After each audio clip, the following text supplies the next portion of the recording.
मुकम्मल किया है। आज इंशाअल्लाह वो आखिरी रुकू सुनाएंगे, आखिरी सबक सुनाएंगे। उससे पहले अगर वक्त है तो सिर्फ उनका नतीजा सुना दिया जाए और उसके बाद इंशाअल्लाह उनका सबक होगा।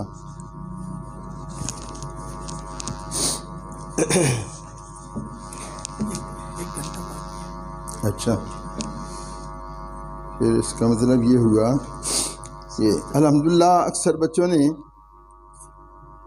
93, 100, 97, 92, 93, 97, 92, 100 हैं जी। अक्सर एक बच्चा उसने पूरे कुरान में मजीद में से 100 नंबर दिए हैं और वो बच्चा खड़ा हो जाए सैफुल्ला खान माशाअल्लाह। और एक बच्चा रेहान खान है, इसने पूरे कुरान मजीद में 100/100 नंबर दिए हैं। रेहान खान, इसने भी हिफ्ज़ किया है माशाअल्लाह। और ये बच्चा मोहम्मद जरार हैदर, इसने 22 पारों में 100/100 नंबर दिए हैं। और इसी तरह अहमद अली माशाअल्लाह, हाफिज़ मोहम्मद इलियास का बेटा, इसने 25 पारों में से 100/100 नंबर दिए हैं। तो अक्सर बच्चों ने बहुत अच्छे नंबर दिए हैं और उनके वालिदैन भी खुशकिस्मत हैं, वो भी खुश नसीब हैं। और ये टाइम थोड़ा होने की वजह से पूरा रिज़ल्ट सुनाना ये इजाज़त नहीं देता टाइम। अब इंशाअल्लाह हज़रत ख़ुद तशरीफ़ लाएंगे, लेकिन उससे कबल ये बच्चों का यानी ख़त्म आप सुन लें। उसी मेरे ख्याल में बच्चे जनाब पढ़ लो कि वो आके आखिरी सबक सुना के।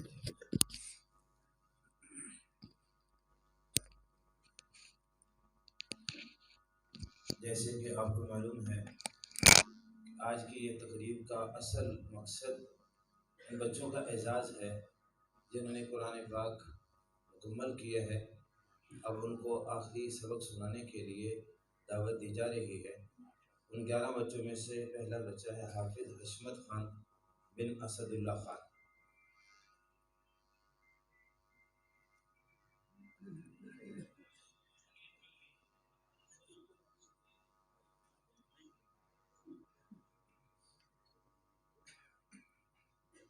أعوذ بالله من الشيطان الرجيم. بسم الله الرحمن الرحيم. قل أعوذ برب الناس،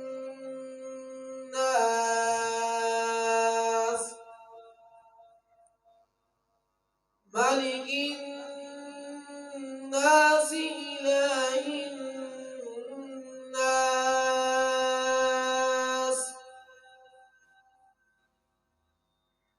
من شر الوسواس الخناس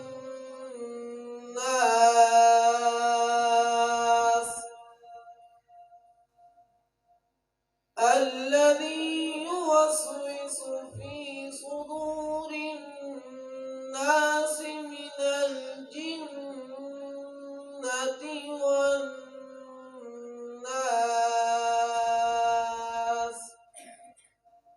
صدق الله العظيم.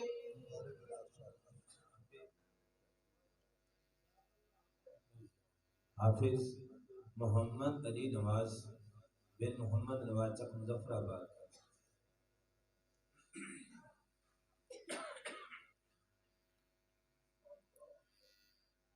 أعوذ بالله من الشيطان الرجيم. بسم الله الرحمن الرحيم. أم تقولون إن إبراهيم وإسماعيل وإسحاق ويعقوب والأسباط كانوا هودا أو نصارى؟ قل أأنتم أعلم أم الله ومن أظلم ممن كتم شهادة عنده من الله وما الله بغافل عما تعملون تلك أمة قد خلت لها ما كسبت ولكم ما كسبتم ولا تسألون عما كانوا يعملون صدق الله العظيم हाफिज मोहम्मद मुनीबुल हसन बिन शाह मोहम्मद चक मुजफ्फराबाद।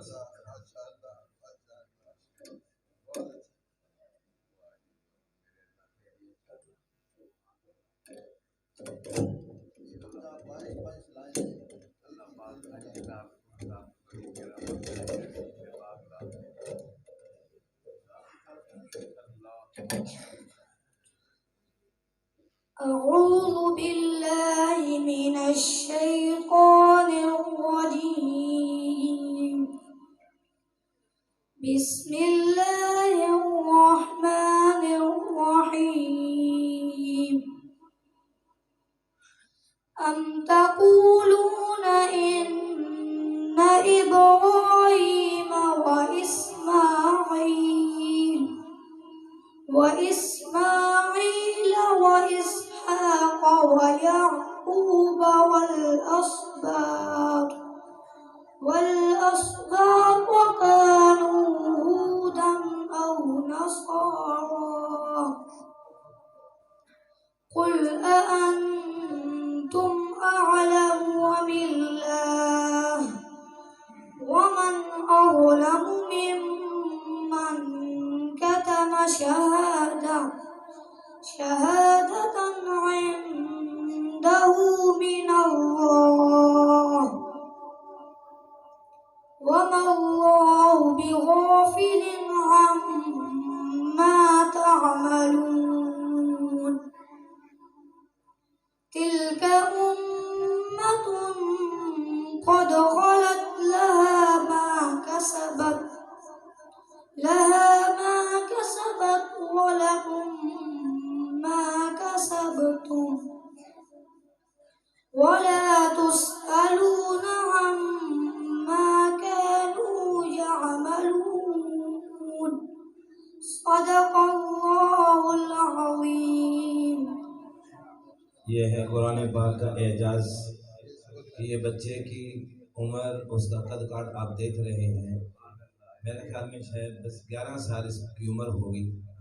तो कुरान पाक का इतना बड़ा ख़जाना अल्लाह ने इसके सीने में महफूज किया है, तो ये इस इदारे के लिए भी बहुत बड़ा एजाज़ है। और कुरान पाक का एजाज़ तो खैर है ही। अगले हाफिज़ हैं हाफिज़ मोहम्मद अताउर रहमान बिन प्रोफेसर मोहम्मद नसीर साहब चक मुजफ्फराबाद से।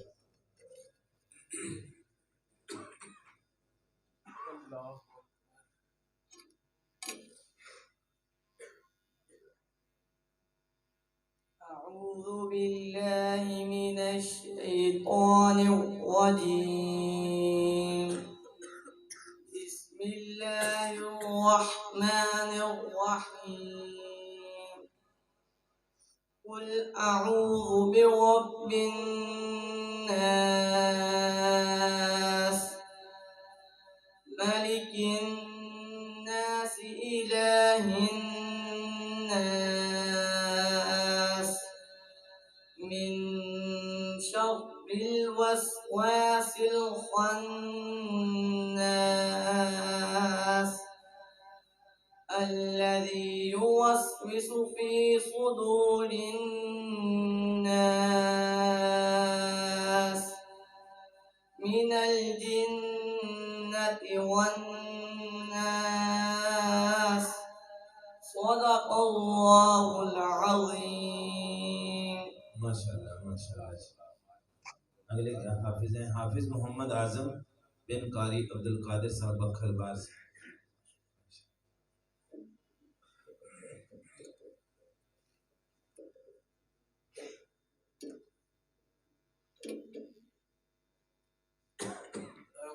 بالله من الشيطان الرجيم.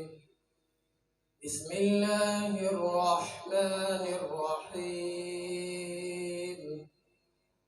قل أعوذ برب الناس ملك الناس إله الناس من شر الوسواس الخناس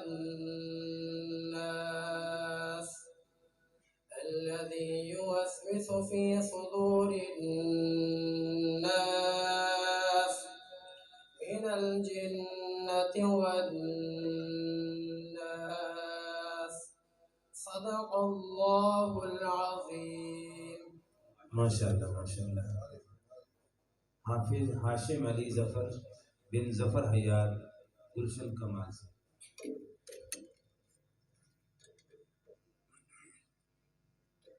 أعوذ بالله من الشيطان الرجيم. بسم الله الرحمن الرحيم. قل أعوذ برب الناس ملك الناس إله الناس من شر الوسواس الخناس الذي يوسوس في صدور الناس من الجنة والناس. صدق الله العظيم. माशाअल्लाह माशाअल्लाह। हाफिज मोहम्मद बिलाल बिन मजर हयात महबूब कॉलोनी से।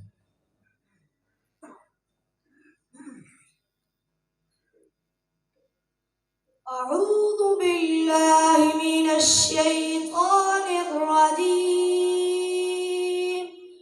بسم الله الرحمن الرحيم.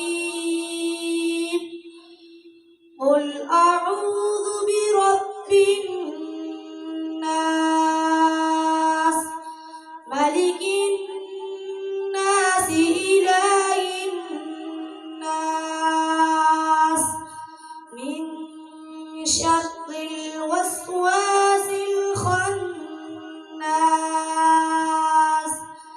الذي يوسوس في صدور الناس من الجنة والناس. صدق الله العظيم.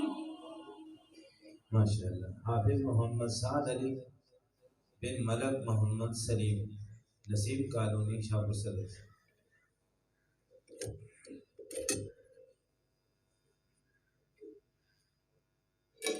أعوذ بالله من الشيطان الرجيم. بسم الله الرحمن الرحيم.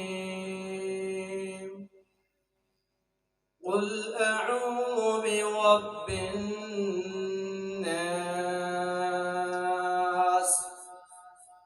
ملك الناس إله الناس من شر الوسواس الخناس الذي يوسوس في صدور الناس من الجنة والناس. صدق الله العظيم. माशाअल्लाह माशाअल्लाह। हाफिज ओवैस अजहर बिन अजहर इकबाल कुरैशी शाहपुर सदर से।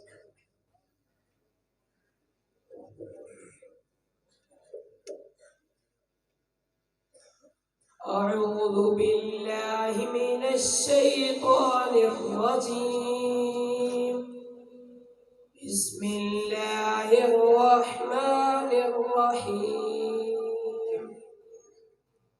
قل أعوذ برب الناس ملك الناس إله الناس من شر الوسواس الخناس الذي يوسوس في صدور الناس من الجنة والناس صدق الله العظيم. माशाअल्लाह माशाअल्लाह। हाफिज सैफुल्लाह खान बिन सैयद अली खान नसीम कॉलोनी शाहपुर सदर से।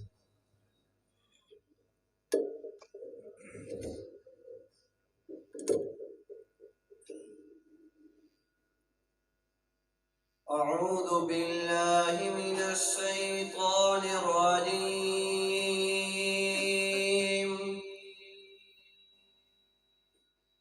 بسم الله الرحمن الرحيم.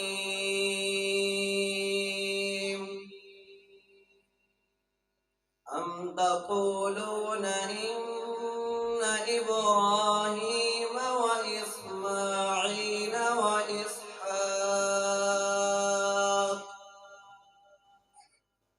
وإسحاق ويعقوب والأسباط كانوا هودا أو نصارى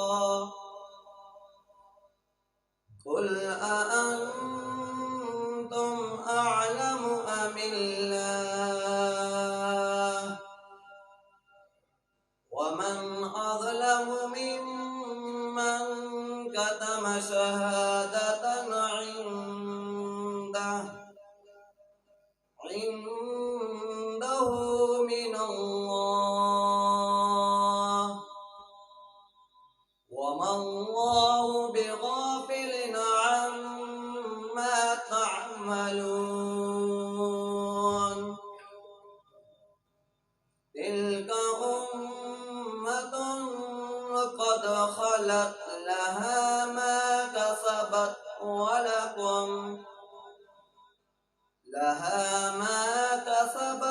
ولكم ما كسبتم ولا تسألون عما كانوا يعملون.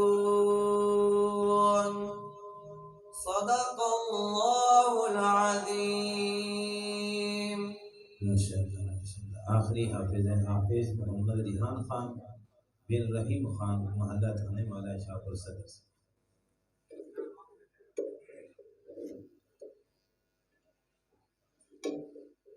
أعوذ بالله من الشيطان الرجيم. بسم الله الرحمن الرحيم. قل أعوذ برب الناس ملك الناس إله الناس من شر الوسواس الخناس الذي يوسوس في صدور الناس من الجنة والناس. بسم الله الرحمن الرحيم. الحمد لله رب العالمين الرحمن الرحيم مالك يوم الدين. إياك نعبد وإياك نستعين. اهدنا الصراط المستقيم صراط الذين أنعمت عليهم غير المغضوب عليهم ولا الضالين.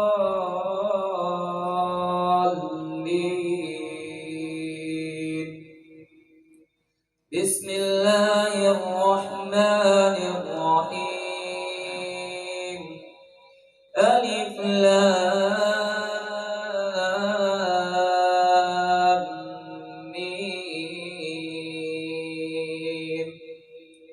ذلك الكتاب لا ريب فيه هدى للمتقين الذين يؤمنون بالغيب ويقيمون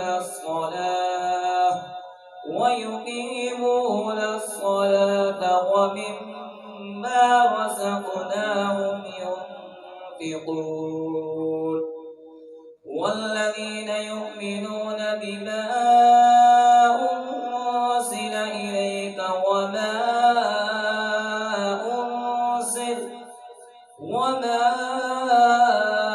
أنزل من قبلك وبالآخرة هم يوقنون أولئك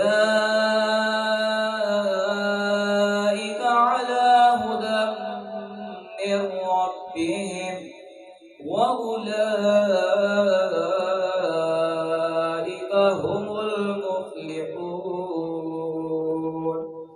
صدق الله العظيم माशाअल्लाह। अल्लाह तबारक व तआला इन बच्चों को इस एजाज़ को बाकी रखने और इसमें मज़ीद तरक्की करने की तौफ़ीक़ अता फ़रमाए। याद रखिए, इन मसाजिद और इन मदारिस का पूरे मुल्क पर एक बहुत बड़ा एहसान है। इस मुल्क पाकिस्तान में अल्हम्दुलिल्लाह हर साल कुरान पाक के जो हाफिज़ तैयार होते हैं उनकी तादाद कोई मामूली नहीं, बल्कि हर साल सिर्फ वफाकुल मदारिस जो एक बोर्ड है हमारे अकाबिर का और भी बहुत सारे इदारे हैं, सिर्फ वफाकुल मदारिस के तहत जो इदारे हैं उसमें जो बच्चे कुरान पाक के हुफ़ाज़ तैयार होते हैं हर साल कम अज़ कम 80,000 के करीब है। और याद रखिए, ये रिपोर्ट हमारी भी है, लेकिन चंद साल पहले सऊदी अरब ने पूरी दुनिया में एक सर्वे किया था ये मालूम करने के लिए कि सबसे ज़्यादा कुरान के हाफिज़ कहाँ तैयार होते हैं। तो सबसे ज़्यादा कुरान पाक के हाफिज़ जो तैयार होते हैं अल्हम्दुलिल्लाह वो मुल्क पाकिस्तान में। मैं समझता हूँ कि ये मदारिस की बरकत है, ये कुरान पाक की बरकत है कि हमारे मुल्क का वजूद बरकरार है। तो अब आखिर में आज की इस तकरीब के मेहमान खुसूसी मेरे इंतहाई मखदूम और बुजुर्ग मेरे बड़े भाइयों की तरह हैं, हज़रत मौलाना मुफ्ती ताहिर मसूद साहब। अल्लाह पाक ने बहुत सारी निस्बतों से नवाजा है। हमने तो अपने आप को ये छोटे से इदारे का एक शक्ल आपके सामने पेश की है। अल्हम्दुलिल्लाह इनका बहुत बड़ा इदारा है।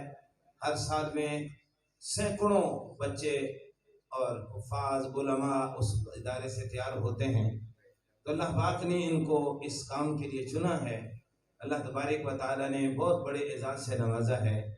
जामिया मिफ्ताहुल सरगोदे के मोहतमिम भी हैं, शेखुल हदीस भी हैं, और फिर वफाकुल मदारिस जो हमारा एक तालीमी बोर्ड है उसकी मजलिस आमला के रुकन भी हैं और सरगोदा के मसऊल भी हैं। मैं हज़रत की खिदमत में दरख्वास्त करूँगा तशरीफ़ लाएँ और इस मजलिस की मुनासबत से हमारे ईमान को मुनव्वर फरमाएं।